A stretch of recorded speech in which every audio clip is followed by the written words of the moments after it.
Amém, queridos? Aqueles que vão ficar por aqui e não têm o planner, podem pegar lá no fundo, né, o material para você escrever. Mas se você tem o planner, se você já ganhou o planner, então aquele material lá não é para você.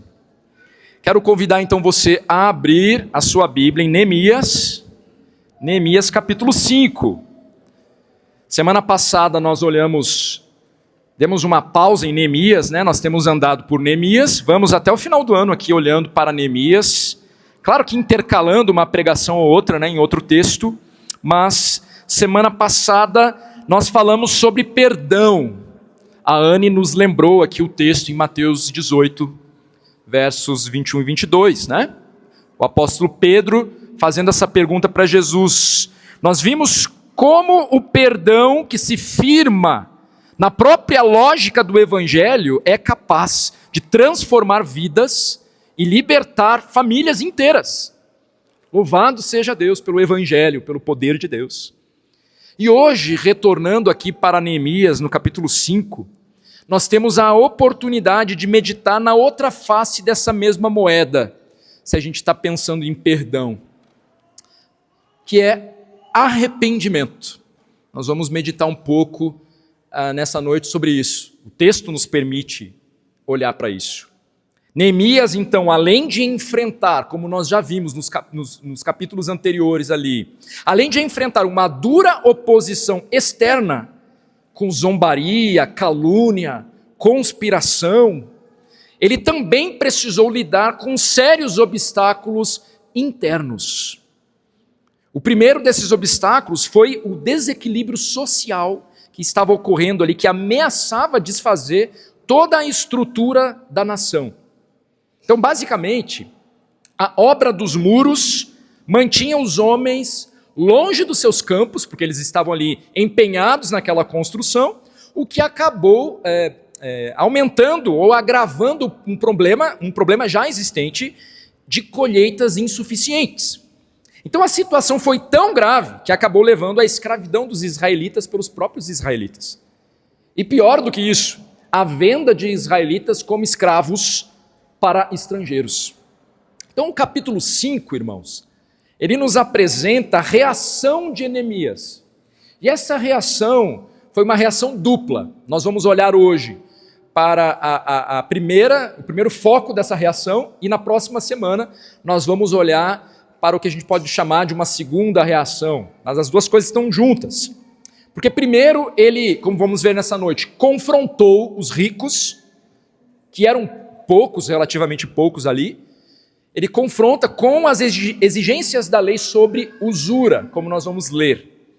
E segundo, ele mesmo deu o exemplo de generosidade e de integridade com a sua liderança, que é o que nós vamos ver na semana que vem.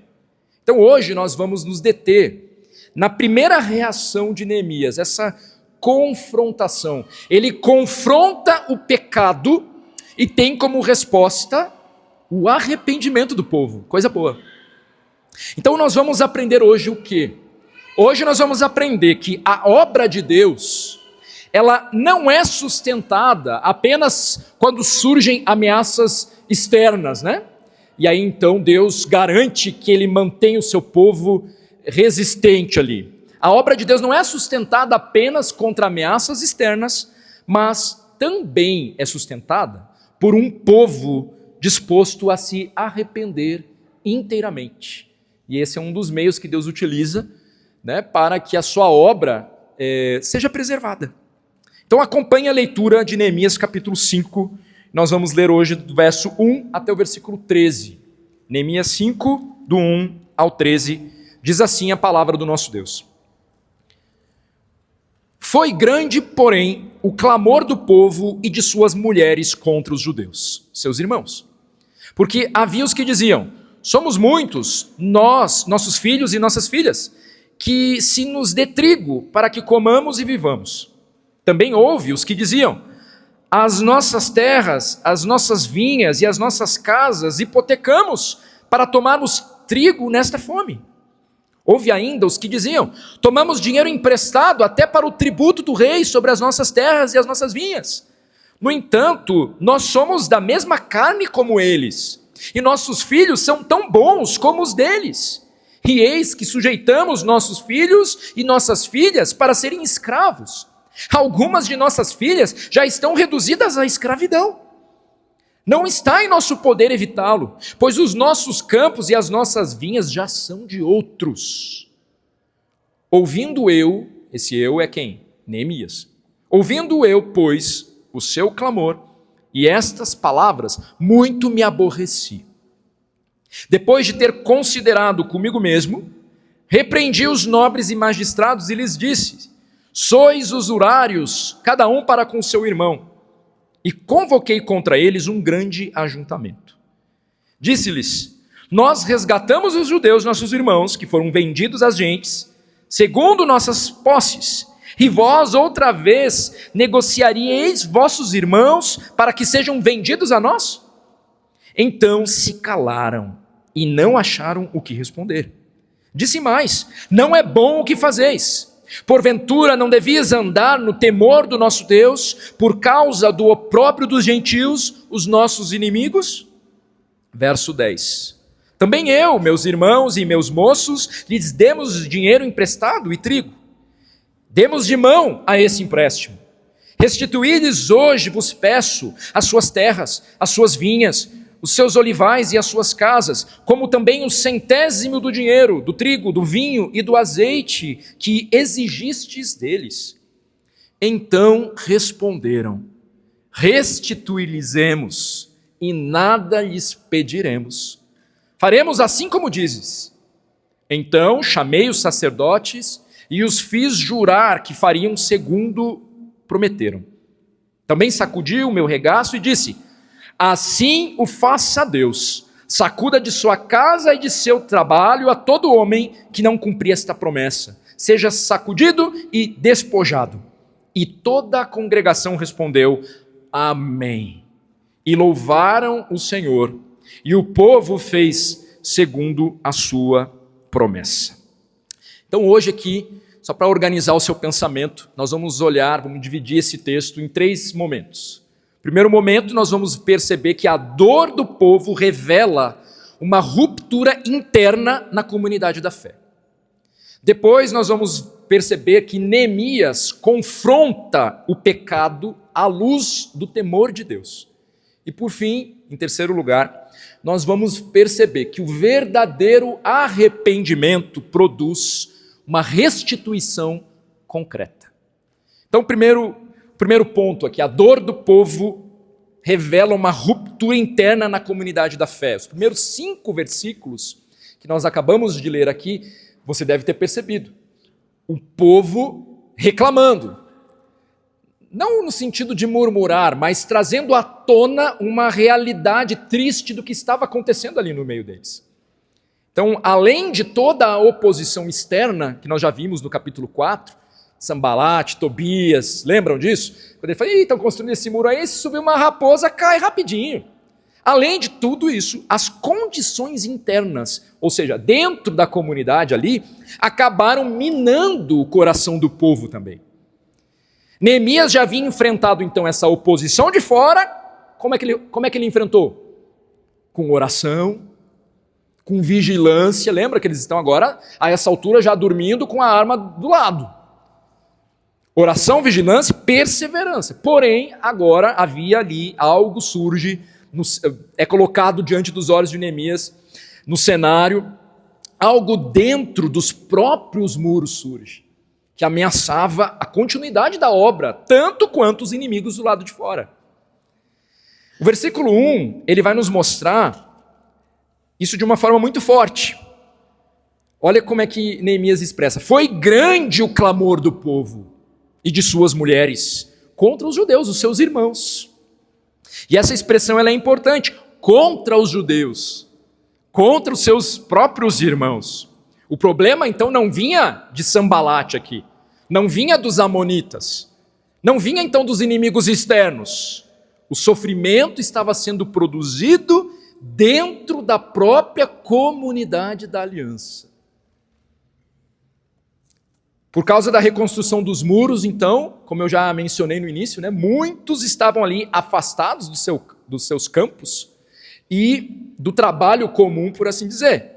E a crise econômica já era existente, já não era de hoje, já não era de agora. E isso se agravou, então faltava alimento mesmo na mesa. E o texto mostra diferentes níveis dessa crise aqui. Diferentes grupos dentro daquela comunidade que está todo mundo fazendo o quê? Construindo os muros. Então, o que a gente percebe? O versículo 2 parece se referir aqui aos que não possuíam terras. Eles dizem, né? Somos muitos, que nos dê trigo para que comamos e vivamos. Era gente que mal conseguia sobreviver. O verso 3 fala daqueles que tinham propriedades, mas apesar deles terem as propriedades, eles precisaram hipotecar as suas terras, as suas vinhas e as suas casas para conseguir alimento. O que eles dizem? As nossas terras, as nossas vinhas e as nossas casas hipotecamos para tomarmos trigo nesta fome. E o versículo 4, se você colocar o olho aí na sua Bíblia, no versículo 4, você vai ver que ele revela algo ainda mais grave. Alguns precisaram tomar dinheiro emprestado, fazer um empréstimo para pagar os tributos do rei, que continuava cobrando isso de todos os povos dominados. Apesar deles terem sido liberados para o retorno e para se estruturarem lá, eles, isso é uma coisa digna de nota, não estão em liberdade, eles continuam ainda debaixo de outro governo. Então é interessante de se pensar, inclusive, só um parênteses aqui, sobre a completude em relação à restauração dessa nação, porque ela não se dá naquele momento. O capítulo 9 vai nos deixar isso muito claro, né? E ainda não se deu. Então, assim, nós vemos aqui vários tipos, né? O mesmo povo, cada um com uma realidade, e eles fizeram, então, esse empréstimo, no verso 4, com quem? Fizeram junto aos próprios judeus, esses ricos ali, pagando juros pesados. Ou seja, há fome, há endividamento, há perda de liberdade, alguns estão sendo tomados como escravos, os próprios filhos ali, e o ápice disso então aparece no versículo 5, quando eles falam assim, nós somos da mesma carne como eles, nós somos o mesmo povo, a gente está com o mesmo propósito. Neemias, não dá para segurar esse rojão aqui e continuar nessa pegada de construir os muros desse jeito. Alguma coisa precisa ser feita. Então essa é a dor central do texto. O sofrimento ele se torna ainda mais profundo, por quê? Porque vinha de irmãos. Porque vinha daqueles que era da própria carne ali. Dói mais, ou não dói? Quanto mais íntimo, intimidade, parece que mais a ofensa se torna aguda. Não é verdade? Não é assim com a gente? Com certeza. Então, o povo estava explorando o próprio povo. A situação então, ela chega a tal ponto que o que o texto nos revela? Que filhos e filhas já estavam sendo entregues como escravos por causa das dívidas. Embora não tenha uma relação, mas dá até para lembrar da parábola que nós vimos na semana passada, né? Que é o Senhor falando, olha, diante dessa dívida impagável, que seja vendido você, sua esposa, seus filhos. Então, quer dizer, a lógica, né, do que acontecia com quem não conseguia pagar as suas dívidas, inclusive previsto na lei, envolvia justamente essa questão, inclusive, dos filhos serem vendidos, né, ou a pessoa própria ser vendida como escravo, né? Então, algumas de nossas filhas, como eles falam aqui, já estão reduzidas à escravidão e eu não tenho mais o que fazer, porque a gente não consegue, e a lei previa o resgate. É vendido, mas passa um determinado tempo, eu posso ir lá de novo e resgatar quando eu tiver o dinheiro para pagar, né? Só que eles não tinham nem isso, eles falam, não está ao nosso alcance fazer esse resgate. Então perceba a gravidade disso tudo aqui. Enquanto o povo reconstruía os muros de Jerusalém, a própria comunidade estava sendo consumida internamente pelo egoísmo, pela falta de visão do todo, do que Deus estava fazendo no meio deles. E isso violava diretamente o espírito da lei de Deus. Êxodo, Levítico, Deuteronômio, quando você encontra os textos que se referem a essa questão de dívidas, de endividamento, de ser levado de escravo e tudo mais, vamos nos revelar que Deus, ele sempre fez provisão para proteger os pobres dentro de Israel. Sempre. Algumas dessas práticas existiam e legalmente, né, em situações extremas. Então isso era permitido em situações extremas. Mas isso jamais deveria se transformar em exploração. Então em Êxodo 22, por exemplo, ali você vai perceber que há uma proibição para que se cobrasse juros do pobre israelita. Isso não poderia ser feito. E aqui em Neemias eles estão fazendo justamente isso, cobrando juros ali dos seus irmãos. E a própria lei já dizia, não pode fazer isso. E se alguém, inclusive, desse e só tivesse uma capa para conseguir deixar penhorada para custear a sua dívida até que pagasse, aquele que recebe a capa, se ele só tem essa capa, o que ele deveria fazer? Quando chegasse a noite e com a noite o grande frio, ele deveria devolver a capa para essa pessoa não morrer de frio à noite, e aí no outro dia retornava lá a penhora. Apesar de ter então essa autorização, esse cuidado, porque dívida é uma coisa que se deve levar a sério mesmo, devemos pagar as nossas dívidas, certo? Não dá para empurrar para baixo do tapete dívidas, né? Mas Deus providenciando que haja o cumprimento de um pagamento, mas ao mesmo tempo com a graça e com a misericórdia, né? Então, o ponto da lei, irmãos, nunca foi apenas regular finanças, mas era preservar misericórdia dentro da comunidade do povo de Deus. E aqui o povo está falhando em relação a isso. Exatamente isso que começou a desaparecer em Neemias 5, como a gente viu aqui. Então, havia certa, vamos botar assim, legalidade no sentido de que havia uma previsão da lei para que ocorresse essa dinâmica, embora a questão dos juros era proibida, né? Mas, então, apesar dessa certa legalidade, entre aspas, não havia amor. Havia transações corretas, talvez aos olhos humanos aqui, retirando essa parte dos juros, né, que eu estou destacando que era proibido, mas um coração completamente desconectado do amor e daquilo que os unia como povo. Então o problema aqui não é a existência de pessoas com mais recursos, e aqui é uma coisa importante, para a gente não acabar saindo aqui entendendo essa mensagem de forma enviesada, porque o problema nunca é pessoas com recursos, isso não é um problema. A própria Escritura não trata a riqueza por si só como pecado. Porque você pode confundir, a gente está vendo aqui ricos, né, fazendo mal com o pobre e sair daqui com uma outra visão sobre isso, mas a Bíblia não nos permite fazer isso. A própria Escritura não trata a riqueza por si só como um pecado.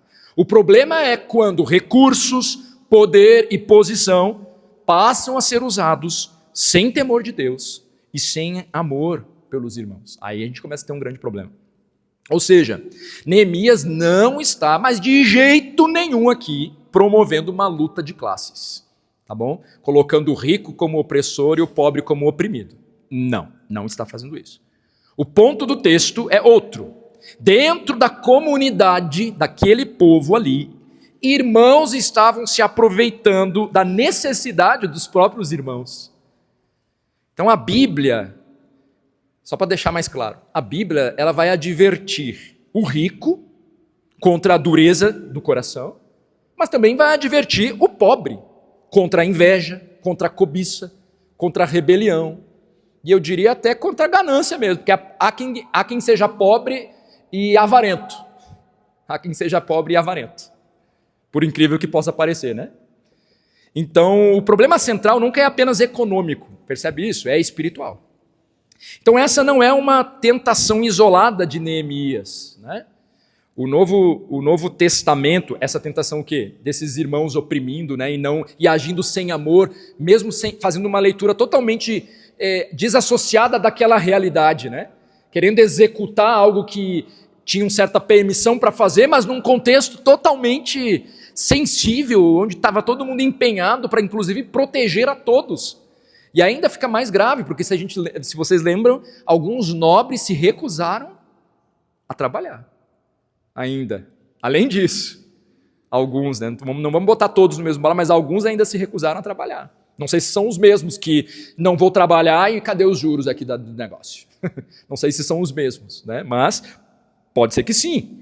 Mas essa tentação, né, não é isolada aqui nesse contexto. O próprio Novo Testamento, ele vai mostrar que isso continua sendo um perigo constante para o povo de Deus. Inclusive, 1 João 3,17, um texto que lemos hoje aqui, Ora, aquele que possuir recursos deste mundo e vir a seu irmão padecer necessidade e fechar-lhe o seu coração, como pode permanecer nele o amor de Deus? Uma pergunta para nós. Então perceba, João não trata isso aqui apenas como falta de sensibilidade social. Ele trata como uma incompatibilidade espiritual. Ele relaciona ao amor de Deus habitando no coração essa liberalidade, esse amar o irmão, inclusive com os recursos. Então, ao longo das Escrituras, Deus nunca separou uma verdadeira devoção do verdadeiro amor pelos irmãos. As duas coisas andam juntas. E aqui existe um perigo sério para a igreja. É possível uma comunidade avançar externamente, ministérios funcionando, estruturas sendo levantadas, atividades acontecendo, enquanto internamente as relações estão sendo destruídas. Destruídas pelo egoísmo, destruída pela indiferença, pela falta de temor de Deus, pela falta de amor ao Senhor e ao nosso irmão. Tudo lindo e belo, mas a coisa ruindo internamente no próprio coração. Neemias nos mostra, então, que a obra de Deus não é ameaçada apenas por inimigos de fora. Nós temos que vigiar em todos os lados. Muitas vezes, ela começa a enfraquecer, então, quando o próprio povo perde a capacidade de tratar uns aos outros como irmãos. E, irmãos, nós somos irmãos em Cristo. Nós falávamos hoje na IBD, Jesus já anunciou, né? Ninguém vai se dar em casamento aí nos novos céus e nova terra. Mas se tem um vínculo, então, e hoje esse é o principal vínculo que temos, não é? A palavra vai dizer que nós nos tornamos um. E esse vínculo, na nova perspectiva aí do que vem, ninguém vai se dar em casamento. Mas essa família aqui, comprada e lavada pelo sangue de Cristo, é um vínculo que permanecerá por toda a eternidade. Já parou para pensar nisso? Então, o quão forte é a expressão somos um corpo em Cristo, somos uma família em Cristo, devemos considerar uns aos outros, devemos amar uns aos outros, não só da boca para fora, mas de verdade. E isso inclui os nossos recursos, certamente. E como é bom ouvir que irmãos já entenderam isso no nosso meio. E você vê assim, nossa, pastor, claro, não para a glória da pessoa, a pessoa acho que nem sabe que a pessoa me contou, mas ela deu testemunho, fulano de tal, ele supriu uma necessidade na minha casa gigantesca. Aí tu olha e fala assim, uau, esse é um exemplo, é um modelo que eu quero seguir, né? Que nós todos devemos saber a necessidade dos nossos irmãos e ser a resposta de oração, suprindo, se levantando, cuidando dos domésticos da fé. Então, irmãos, não adianta reconstruir muros enquanto a comunhão está sendo destruída dentro deles. E diante dessa situação, então, Neemias, ele não permanece indiferente. E aí a gente vai chegando, está toda uma construção para a gente falar sobre arrependimento. O que ele faz? O texto mostra que ele se abala profundamente com o que está acontecendo. Ele não fica indiferente. Mas o mais importante não é apenas o fato de Neemias se indignar, e sim a maneira como ele reage a essa indignação. Essa indignação o move para alguma coisa, para uma atitude. Então não basta, você se indignar em relação ao pecado, seja de terceiro, seja de você mesmo. Se isso não te comove, não te move a tomar uma atitude, seja de confrontação, seja de arrependimento. Neemias faz o quê? Ele vai confrontar. Existe uma diferença entre uma ira carnal, impulsiva e destrutiva e uma reação governada pelo temor de Deus. E parece que Neemias está tendo uma reação governada pelo temor de Deus. E é isso que nós vamos ver nos versos 6 a 9. Então, primeiro, o que acontece? Verso 1 a 5, primeiro ponto dessa mensagem. O pecado veio à tona. O pecado foi escancarado. A ruptura foi exposta. O sofrimento do povo, então, revelou o sofrimento prático, eles estão passando fome, revelou algo que estava profundamente errado dentro da comunidade. E agora, então, Neemias faz o quê? Ele não ignora o problema, ele não minimiza o pecado e ele não tenta preservar uma falsa aparência de paz.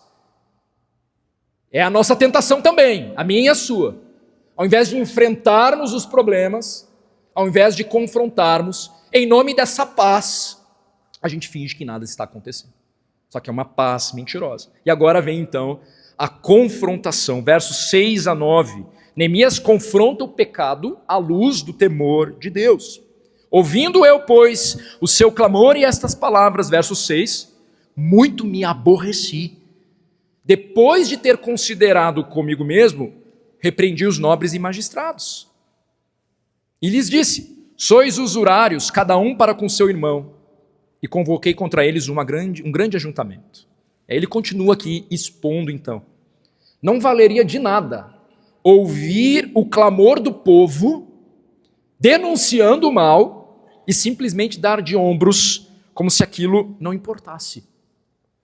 A necessidade de reconstruir os muros permanecia, é claro. Ele está correndo contra o tempo. Essa necessidade não saiu do caminho, mas ele não pega e fala, não, a gente tem uma outra necessidade, gente. Vamos aqui, vamos seguir adiante, vamos trabalhar, isso aí não foi nada. Vamos botar uns panos quentes aqui, porque afinal de contas, temos um alvo maior. Não, ele não faz isso. O que Neemias faz? Ele confronta. Ele para toda a obra, para tudo, Assembleia Geral aqui, vem todo mundo aqui, bora lá. Embora então o alvo fosse construção dos muros, ele não finge que nada está acontecendo, até porque se ele fingisse as consequências seriam grandes. Esse povo talvez não ia ter nem forças para continuar construindo, talvez. Não teria dinheiro para comprar comida, para construir os muros. É claro que há um abalo, né, de outras ordens também que talvez impediria a construção desse muro ou demoraria muito mais. Então, claro, o muro ainda a necessidade de construir o muro ainda continuava. As ameaças externas, lembram que eles convocaram lá gente do norte, sul, leste, oeste? As ameaças externas iminentes continuavam ali, mas Neemias entendeu que ignorar o pecado interno também colocaria a obra em risco. Não dá. Então a gente tem que atacar todas as frentes e ao mesmo tempo. Precisamos de graça e misericórdia. Então, e mais do que isso então, para Neemias terminar os muros nunca foi apenas uma questão estrutural, para deixar a cidade mais bonita, ou puramente mais segura. Tinha a ver com restaurar, lembram? A identidade espiritual daquela nação ali também. A identidade daquele povo diante de Deus. Então não faria sentido algum reconstruir Jerusalém enquanto a aliança estava sendo destruída dentro dela. Não estavam levando em consideração a própria palavra, a própria lei. Por isso, ao ouvir o clamor do povo, Neemias diz, muito me aborreci. Por 2 vezes o livro de Neemias ele vai usar essa expressão, eu muito me aborreci, de forma intensa. A primeira é aqui, diante dessa injustiça praticada contra os próprios irmãos, e a segunda vez que nós vamos ver isso é só lá no capítulo 13, diante da profanação ali do templo. Ou seja, fica claro que Neemias, ele não era indiferente ao pecado, e eu e você não podemos ser indiferentes ao pecado, meus irmãos. Então é claro, existe um tipo de ira que não nasce do orgulho ferido, mas nasce do quê? Do zelo pela vontade de Deus. Esse aborrecimento de Neemias está pautado nesse tipo de ira. Uma indignação que não é carnal, mas tem a ver com a glória de Deus. É moral, vamos dizer assim. Então, aqui é muito fácil a gente traçar um paralelo com quem? Com o próprio Senhor Jesus. Ele também expressou indignação, lembram disso? Uma indignação justa diante dos fariseus que oprimiam o povo e diante daqueles que transformaram o templo em um mercado. Ele faz isso. E isso nos confronta porque muitas vezes nós confundimos espiritualidade com passividade. Como se maturidade espiritual significasse nunca confrontar nada, né? Então assim, que pessoa mansa, que pessoa mais tratável, que pessoa boa de se conviver. Sim, mas essa pessoa é alguém que está fazendo vistas grossas, que não te confronta, que na verdade então demonstra que tipo de amor é esse. Agora, claro, ao mesmo tempo, então Neemias vai mostrar o contrário disso, né? E, ao mesmo tempo, a gente precisa perceber algo importante. Ele também não explode aqui impulsivamente. Olha que interessante, o texto diz o quê? Depois de ter considerado comigo mesmo, então ele escuta, o povo está pecando, ele escuta, fica indignado, com uma indignação justa, mas ele não explode emocionalmente aqui, né? Depois de ter considerado comigo mesmo, ou seja, ele para, ele pondera, ele processa o que ele ouviu, e considerando então o padrão do próprio livro, o que a gente pode imaginar da postura de Neemias aqui? O que vocês acreditam? Pelo menos eu acredito que ele também fez enquanto ele está considerando consigo mesmo. Ele orou. Pelo padrão do livro, esse homem ora, colocando tudo diante de Deus. Ele ora, por suposição aqui, né? E isso é extremamente importante, porque existe uma diferença enorme entre reagir emocionalmente e confrontar espiritualmente. E todos nós somos convocados a ter esse tipo de postura. Então, uma explosão carnal, que é a nossa tendência, destrói pessoas. Mas um confronto governado pelo temor de Deus busca restauração. E nós temos que ser esse instrumento de Deus. Então, só depois disso, Neemias faz o quê? Confronta os nobres e magistrados. E como que ele faz isso? Sois usurários, cada um para com o seu irmão. Neemias, ele não relativiza o pecado, ele dá nome, ele o nomeia com clareza. E isso também é importante para nós, porque há momentos em que, em nome de uma falsa paz, ninguém quer tratar o problema, ninguém quer confrontar, ninguém quer chamar pecado de pecado, inclusive. Mas paz construída em cima da omissão, irmãos, não é paz bíblica, não se engane. É um silêncio temporário aí, mais cedo ou mais tarde o negócio vai feder. E vai feder já necrosado. Então Neemias convoca um grande ajuntamento para que essa questão fosse tratada publicamente e resolvida de fato. Então a confrontação feita por Neemias é extremamente forte no versículo 8.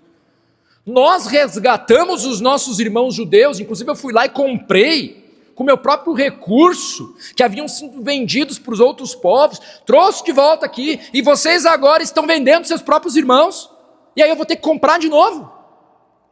Está ilógico a lógica de vocês aqui. É isso que Neemias é assim que ele confronta eles. Então o que estava escancarado diante de todos aqui era essa incoerência, era a incoerência dessa situação. Enquanto Neemias trabalhava para restaurar o povo, aqueles homens estavam produzindo mais escravidão. Enquanto Deus conduzia uma obra de restauração, eles agiam na direção oposta. Enquanto os muros eram reconstruídos, a comunhão era destruída. Aí quem aguenta? O Senhor os havia libertado, mas a ganância estava levando novamente muitos à escravidão. Eles haviam recebido a grande bênção de poder retornar, mas a avareza havia tomado o lugar da misericórdia. O Senhor os havia colocado então numa posição até de influência, esses nobres ali, para servir ao povo, mas eles haviam se tornado, e aí eu vou usar essa palavra com cuidado, né? Opressores, mas de fato opressores dos próprios irmãos. Então perceba, irmãos, o problema não era apenas social ou econômico. Antes de qualquer coisa, o problema era espiritual.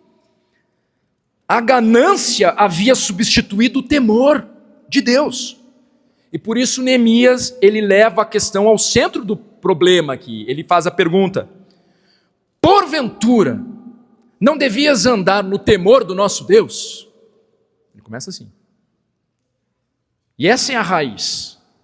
Quando o temor de Deus desaparece, ou ele é reduzido no nosso coração, irmãos começam a explorar irmãos, a consciência endurece, o pecado encontra justificativas, e nós perdemos a nossa relevância, a nossa beleza diante do mundo, que ao olhar para nós, vê a total incoerência do povo que diz que serve ao Deus de amor. E aí por isso que Neemias acrescenta, por causa do opróbrio dos gentios, ou seja, o pecado interno do povo de Deus se tornava munição para os inimigos externos zombarem ainda mais da própria obra do Senhor. Aí Neemias está confrontando, vocês estão loucos, olha o que vocês estão fazendo, estão dando mais munição ainda para quem está lá fora, olhar para nós e dizer, mas que incoerência é essa? Então ele deseja restauração nesse sentido, e isso continua extremamente atual. Nada enfraquece mais o testemunho da igreja do que uma comunidade que fala de graça, mas vive sem arrependimento. Que fala de amor, mas trata os irmãos sem misericórdia. Que fala de santidade, mas tolera pecados claros em nome da paz, para preservar uma aparência de paz. O temor de Deus, é claro, não nos torna agressivos, não nos coloca num lugar de juiz sobre a vida dos nossos irmãos, e nem sobre as nossas próprias vidas, viu? Mas ele também não nos permite ser cúmplices, silenciosos do pecado, para que você não tenha nada para te estressar antes de você dormir ali. Não temos essa permissão. Então, diante dessa confrontação, meus irmãos, algo começa a acontecer no coração do povo, é o que o texto, ainda bem, nos remete nessa noite. Quando o pecado é exposto e tratado à luz da palavra e confrontado com o temor de Deus, a resposta esperada não é o endurecimento. Quando você se vê, e até isso envolve então a criação dos seus filhos, ou no trato com teu cônjuge, em qualquer outro contexto, especialmente se for um irmão em Cristo, o propósito não é o endurecimento, o propósito é o arrependimento. E é exatamente isso que nós vemos nos versos 10 a 13. O verdadeiro arrependimento acontece aqui, quando eles são confrontados. Eles não ficam ofendidinhos, magoados. Me chamou de avarento, me chamou de sem amor. Não, eles, diante da verdade, inclusive, eles ficam calados. E aí, Neemias já havia exortado, então, duramente os nobres e magistrados. O objetivo não era simplesmente fazer uma acusação, ele deseja ganhá-los e conduzi-los por um caminho de arrependimento verdadeiro. E agora, então, como governador e líder espiritual, e é nesse capítulo que ele é revelado como na sua posição de governador, só aqui, mas como esse governador, ele então faz o seu líder espiritual ali, ele vai usar a primeira pessoa do plural, né, no versículo 10, ele se inclui, ele estava até emprestando também, mas ele não estava cobrando juros, por exemplo. Ele não estava cobrando juros, né? Mas ele aqui se inclui no verso 10, né? Talvez para amenizar um pouco a exortação, ou talvez como representante espiritual, ele fala, demos de mão a esse empréstimo, irmãos. Vamos largar a mão disso. Né? Então, não como dizendo que ele também estava emprestando aqui com cobrança de juros, porque senão seria uma completa incoerência ele ter exortado duramente e ele mesmo está cobrando juros ali, né? Mas há uma certa diplomacia aqui nesse versículo 10, quando ele se inclui, até talvez para facilitar que esses nobres e magistrados o escute, talvez, né? E ele pretende então ganhar os irmãos. Então, até como vamos confrontar alguém, a gente precisa se revestir de humildade e talvez dar passos de misericórdia para tentar ganhar aquele irmão que está em pecado, né? Então, claro, seria hipócrita por parte de Neemias repreender como ele fez no verso 7, se ele próprio estivesse cobrando juros. Então, ele reconhece aqui que ele e seus moços também estavam emprestando dinheiro e trigo, porém sem cobrança de juros, né? Mas que, dadas as circunstâncias, caiu a ficha também para Neemias aqui. Dadas as circunstâncias do que nós estamos fazendo, se fazia necessário que essa prática pecaminosa que estava ocorrendo sob a sua liderança acabasse imediatamente. E aí no verso 11, então ele chama e diz, restituí-lhes hoje vos peço as suas terras, as suas vinhas, os seus olivais, as suas casas, como também o 100º do dinheiro, né, os juros aqui, do trigo, do vinho, do azeite, que vocês exigiram desses mais pobres. Então, o que Neemias está deixando claro aqui para eles? Então, confrontando o pecado, trazendo o temor de Deus, você precisa se arrepender dessa prática pecaminosa, tendo em vista quem Deus é. Então, a gente tem princípios para lidar com os pecados, ou com a confrontação, e com o caminho de Deus para o arrependimento, mas não só isso, ele deseja que eles caminhem mesmo pelo caminho do arrependimento, que não é só da boca para fora. Então não bastaria é mesmo, né, Neemias? Desculpa aí, galera, desculpa aí. Arrependimento tem a ver sempre que possível com restituição. Restituição. Então Neemias ele aponta para a necessidade aqui da devolução, da reparação. E isso é importante porque hoje existe muito aí, me perdoa, sem uma mudança prática. Inclusive sem dar nome aos bois.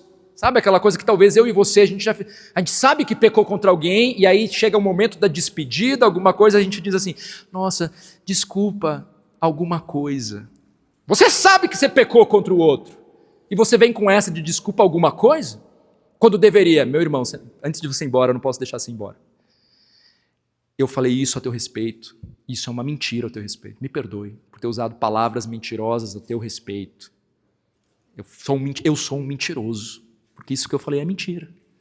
Queria te pedir perdão por isso. E aí então, você restitui, né? Não é uma forma de restituição? Palavras que restituem, mas aqui no caso é algo bem prático. É bem prático o que está sendo restituído aqui, né? Eles têm que devolver. Então Neemias aponta para essa necessidade.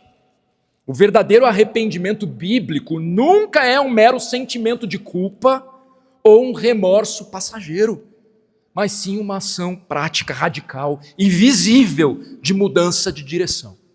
É isso. Como nós vimos, para nossa alegria, os nobres e magistrados judeus aqui, eles vão se arrepender.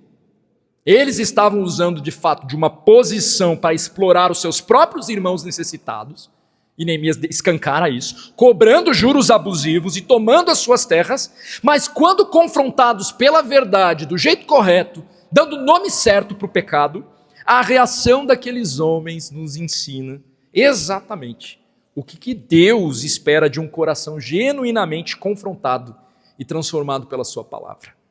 O primeiro passo desse processo, então, como o texto nos diz no verso 9, foi um silêncio humilde diante do confronto. Ao ouvir a repreensão de Neemias, olha aí no versículo 9, o que os nobres fizeram? Eles se calaram, e eles não acharam o que responder, eles não tinham que ser dito. Eu estou nu aqui na tua frente agora, eu não tenho o que dizer, isso é a verdade mesmo. Ficaram calados, ficaram quietos. Nós precisamos ter isso em mente, que arrependimento começa exatamente onde terminam as nossas desculpas. Autoconfrontar-se, então, significa parar de culpar as circunstâncias, parar de culpar a crise, parar de culpar o comportamento dos outros, assumindo a total responsabilidade pelo nosso próprio pecado.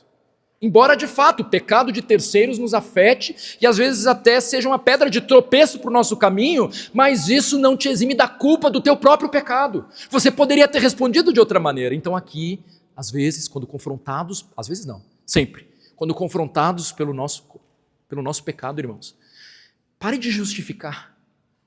Simplesmente, talvez seja o momento de você calar e reconhecer, miserável homem que sou. Me perdoe, meu irmão. É verdade. E eles fazem isso, né? Eles reconheceram que haviam quebrado o padrão de santidade e justiça de Deus, aceitando o diagnóstico divino sem qualquer autojustificativa. Eles se calaram aqui.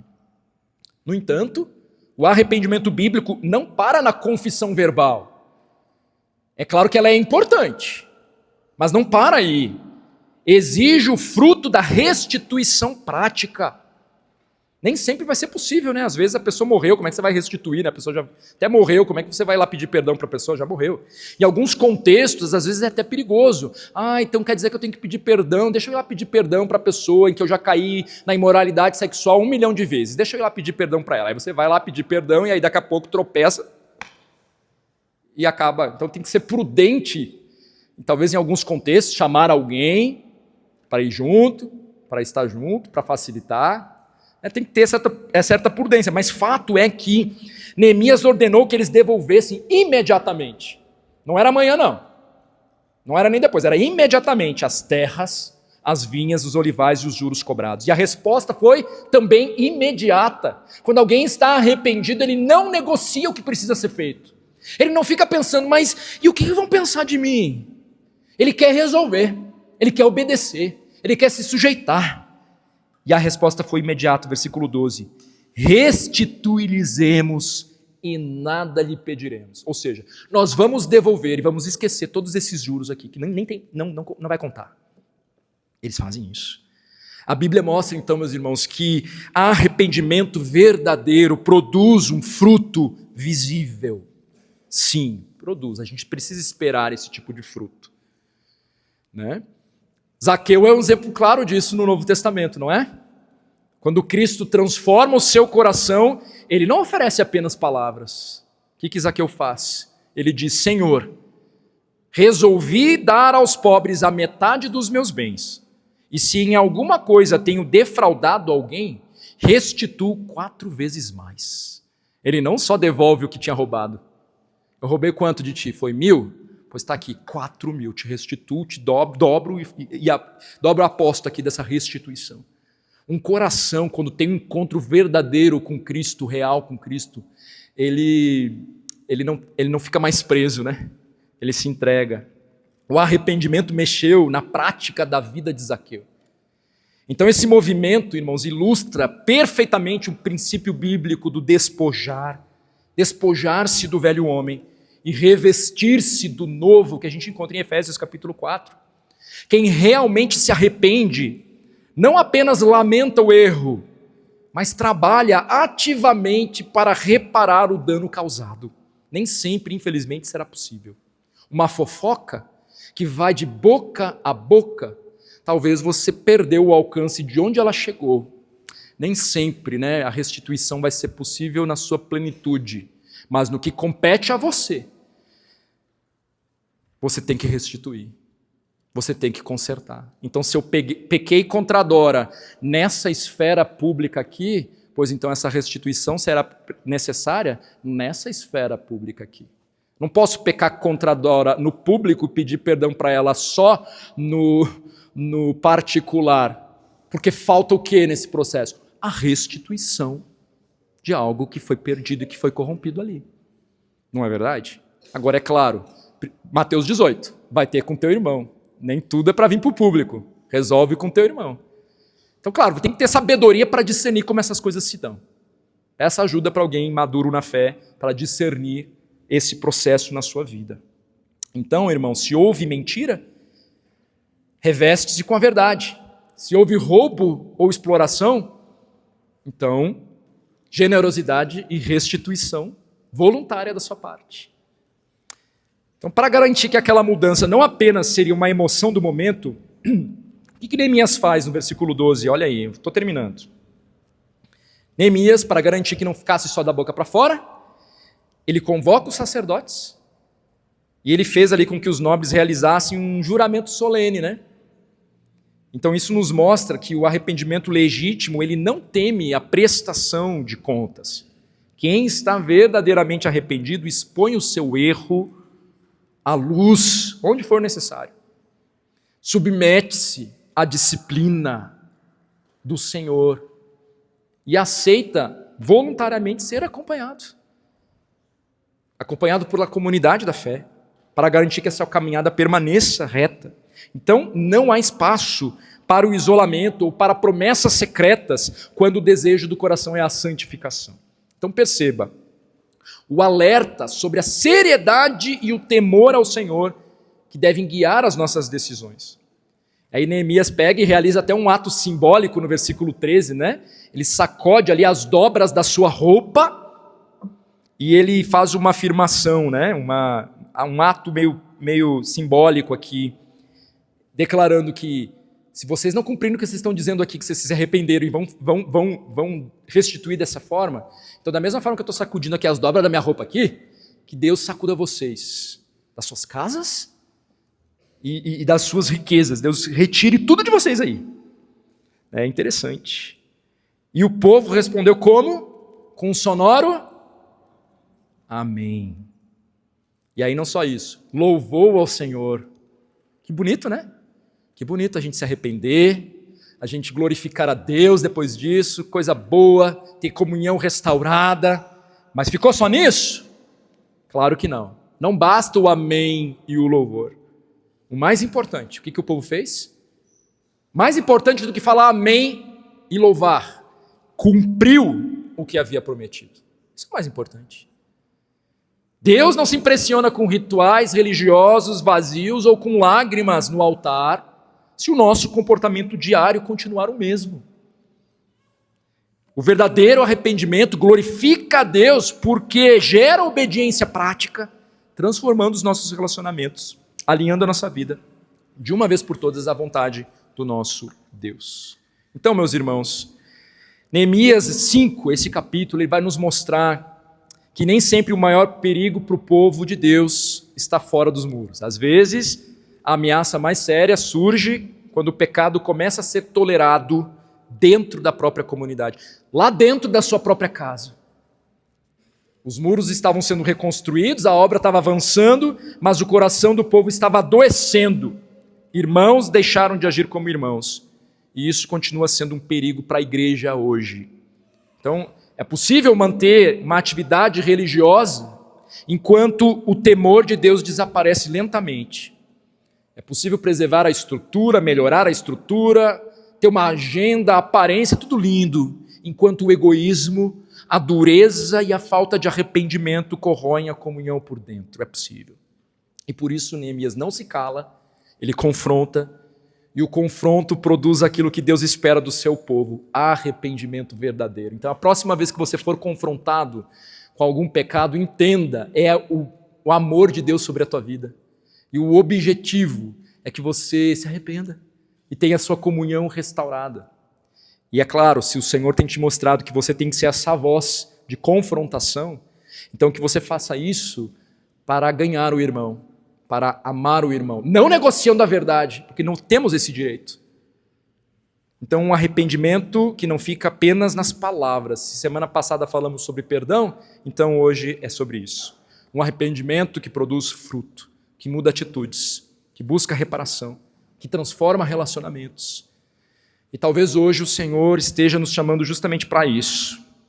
Não apenas para enxergar os pecados lá fora, mas a permitir que a palavra examine aquilo que está dentro, que está acontecendo dentro dos nossos próprios muros, dentro da nossa igreja, dentro dos nossos relacionamentos, dentro do próprio coração, do teu coração.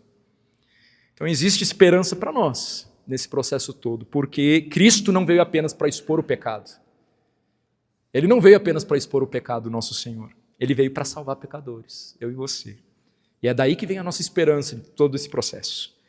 Ele confronta sem destruir, mas ele confronta. O nosso Senhor, inclusive, nos corrige sem abandonar. É isso que ele faz. E pela sua graça, ele produz em nós aquilo que, sozinhos, nós jamais conseguiríamos produzir, irmãos. Tanto para perdoar, quanto para nos arrependermos. Um coração quebrantado, humilde e disposto a andar novamente no temor do Senhor. Que você possa considerar essa palavra com muito temor. Poderoso Deus, nós queremos viver a Tua palavra. Nós queremos, Pai, ser achados por Ti e ser tratados como filhos. E filhos são repreendidos pelos pais. E isso é amor, isso é prova de amor. Então, ó Senhor, nos trate como filhos e que possamos ser este instrumento Teu neste mundo, exalando o bom perfume de Cristo, à medida em que nós não negociamos a Tua palavra e não toleramos uma vida hipócrita. E perdoa-nos, Senhor, porque há incoerências consistentes nas nossas vidas, não há um justo sequer. Todos nós pecamos e carecemos mesmo do Senhor para Te obedecer, para viver essa dinâmica de perdão e de arrependimento, e não só da boca para fora, mas um arrependimento que restitui. Na medida do possível, está disposto a abrir mão para devolver aquilo que roubou. Ó Senhor, nos ajuda a levar a sério a Tua palavra, a andar por esse caminho difícil, porque isso mexe com o nosso orgulho, isso mexe, Senhor, com coisas difíceis do nosso coração, e o Senhor nos convida a amar com o amor que vem do Senhor. Então, ó Deus, nos ajude a perdoar, mas nos ajude também a confrontar sem medo, porque isso tem a ver com com a glória e expansão do teu reino sobre essa terra, mas a fazer tudo isso com um amor profundo, que só o teu Espírito pode nos dar. Então, ó Senhor, que este amor, ele venha ali da tua palavra mesmo, nascendo no nosso coração, para que a gente não se cale, porque isso não é uma opção, mas para que a gente faça como Neemias, pondere, ore, confronte, mas também que sejamos como esses homens, que uma vez reconhecidos como pecadores, se arrependeram e fizeram uma promessa diante de ti, de acertar as coisas, e eles de fato fizeram isso.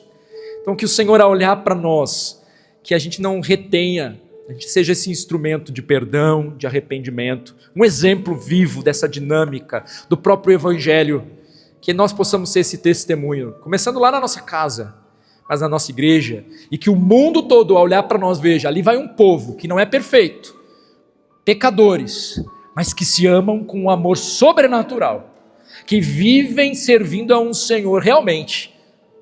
Cristo é o Senhor, e não é à toa que tu, Senhor, orou para que nós fôssemos um, para que o mundo reconhecesse que o Senhor é o Messias. Então, ó Senhor, que possamos realmente pagar o preço para que essa unidade seja uma evidência para este mundo, que todos se dobrem diante do teu senhorio, Senhor Jesus. Esse é o meu clamor, essa é a minha oração sobre a minha vida e sobre a vida dos meus irmãos. Em nome de Cristo Jesus. Amém. E que a graça do